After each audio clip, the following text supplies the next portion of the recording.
The Middle East. In Israeli-occupied Gaza, Arab workers board trucks that will take them across the military frontier to their jobs in Israel.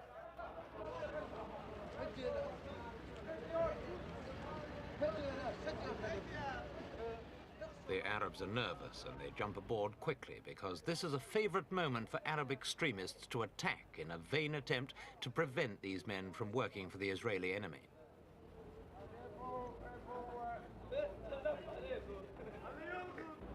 Every day, some 7,000 Gaza Arabs risk grenades or a sniper's bullets for the sake of a job.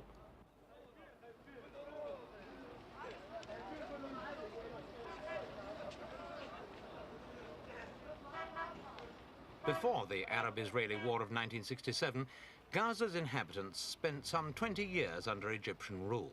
During that time, they weren't allowed to travel outside the Strip, but now Israel actively encourages them to seek not only work, but permanent homes elsewhere.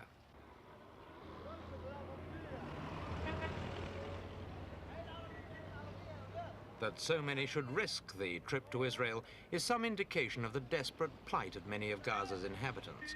It's all the more remarkable considering the virulence of anti-Israel feeling here in the Strip, where of all the occupied Arab lands, Israel faces the toughest challenge to its occupation.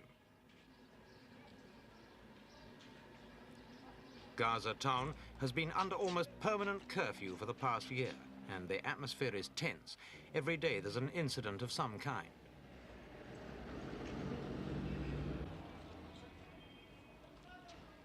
Convoys like this fleet of buses taking Arab teachers to their schools are a possible target for the extremists. Usually, it's the Arab civilians who suffer most. 700 of them have been killed or wounded since the Six-Day War. Only recently, a grenade thrown at Israelis wounded 2 adult Arabs and 7 children. We asked Colonel Shmuel Liran, an Israeli government spokesman, if it was true that the Israelis had ceased to care what Arab did to Arab, as long as their own people were safe. That's the most funniest thing I've heard for a long time. As long as we are the authorities here, we have to keep quiet and order, and we are doing our best to do it. If they are killing somebody else or their own people, it is exactly the same to us. We have to do our best to stop them. Is it true, though, that you have withdrawn Israeli security people and replaced them with Arabs in some parts of the Strip? We never did withdraw anybody and replace them. We have Israeli police here, and we have a force of a few hundred local policemen armed, and they are doing the work as police does it in every other country of the world. So there's no real change in your policy there? Things haven't changed as far as that's concerned? No, didn't change at all. This morning when we saw Arabs getting on buses and trucks to go to work in Israel, they seem pretty nervous. Are they very frightened? I should think so. If there are some people here who are trying to prevent them from going to Israel and they throw hand grenades amongst them, I think it is quite normal that they should be afraid. But to tell you the truth, somehow they overcome their fright, and perhaps they are not entering the buses here, but they are doing their best to go to work in Israel. You mean they may in fact walk out of the Strip a bit before they get on the buses? I would say they are finding their ways. How much easier can you make it for them? How much protection can you give them? You mean the laborers? You see, we are doing the best we can. I think they are getting as much protection as we can give them. How about relations between what, after all, is an occupying army and a civilian population of a different race? It is not easy for me to listen even to the expression of an occupation army, because the only thing we are doing here is keeping the life going on as quiet as possible. We are trying to interfere as less as it is possible. They are governing their own affairs at the head of every one of their departments, education, medical, and so on. They have one of their own people. We are trying to keep quiet and order, and we are trying to bring 1917 to the Gaza Strip. They have to get ahead. They have been kept back for I should think more than 20 years. And I'm not speaking about refugees. If you would compare the village here with a refugee camp, I think the village comes out second-hand. So there's a lot of things we have to do to help them along.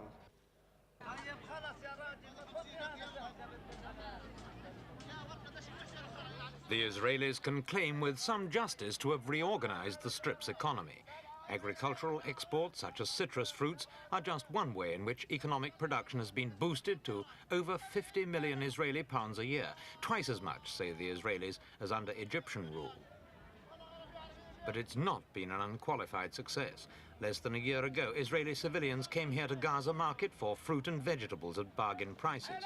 Not anymore, though. The trips become too dangerous for them to risk it, and the traders are deprived of their custom.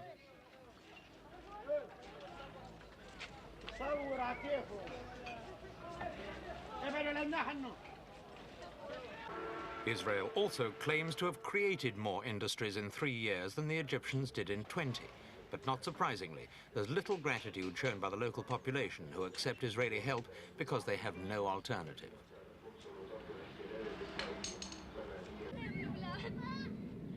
The Gaza Strip, 25 miles long and only 5 miles wide, is one of the most densely populated areas in the world, although this is not so obvious until you visit its refugee camps.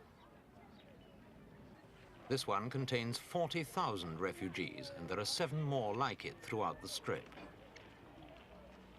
Refugees make up more than a half of the Strip's total population of around 350,000. Some of them live and work in the towns, but no fewer than 130,000 live in camps like this.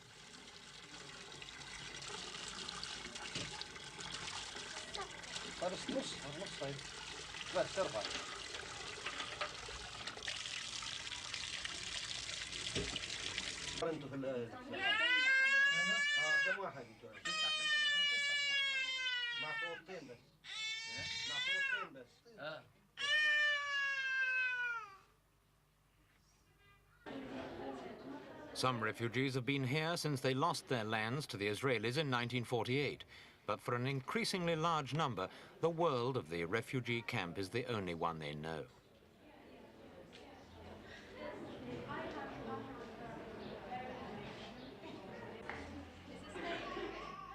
Judging by what its leaders have said, Israel seems determined to hold on to the Strip.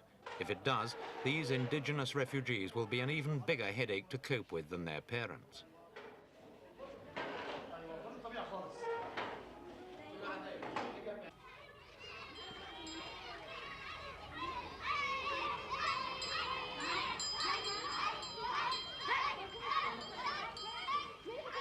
At the moment, the Gaza Strip has something like 6 times as many inhabitants as it can comfortably support. Israel would like to see as many of them as possible settled elsewhere. The West Bank, for example, where they would have better housing and job opportunities. Meanwhile, the Israelis hope that an increasingly prosperous and educated population will become gradually less hostile to rule from Tel Aviv.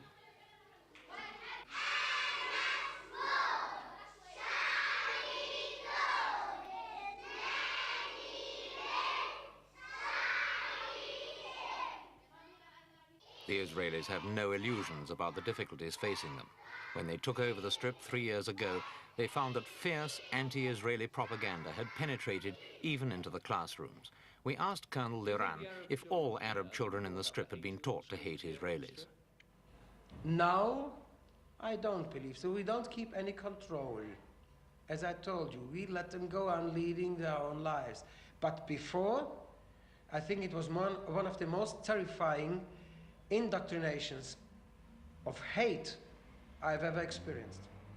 The kind of teaching that was going on in Arab schools, you mean? Yes, before. You could compare it with Hitler. And you think now that the children here growing up don't treat you just as ogres? No, I think we have, for once and all, destroyed the image of the burning and raping and killing Israeli. He doesn't exist even if he dresses in a uniform for the time being. This is a thing which doesn't exist here, and they know it. You yourself fought the British at the time of independence. You could call it perhaps a kind of guerrilla warfare, or at least a war of liberation, as you saw it. Now, why was that different from the way the Arabs here are fighting against you? I don't remember a single case where we attacked civil population, I mean of the occupiers, unquote, of that time. Guerrilla activities or fighting a war means fighting a war against another force, if you try to take into consideration what those terrorists have been doing. And please don't call them saboteurs, because as I said, a saboteur is quite a respectable job of a soldier, and he knows exactly what he has to do. Those terrorists have been attacking supermarkets and cinemas and private dwellings and women on the market. You wouldn't find them really attacking the army. So, by the way, would you believe that what they are doing here can drive an army out of the Gaza Strip? And if they don't recognize that, then I think somebody should have told them. Why do they go on doing it? I think they are instructed from outside. Do you think it'll go on until there's some kind of solution? I am no prophet. I hope it will stop, because our generation lives for one thing only, for peace. We want our children not to go through the same experiences we had. So I think the Arabs should recognize that our generation is really very much interested in peace. And we are not talking about conditions. Our children grow up in shelters. They grow up knowing what all those people did to their relatives, to their families. So it is with us that we'll have to make the peace. We will have to lay the base for a future peace.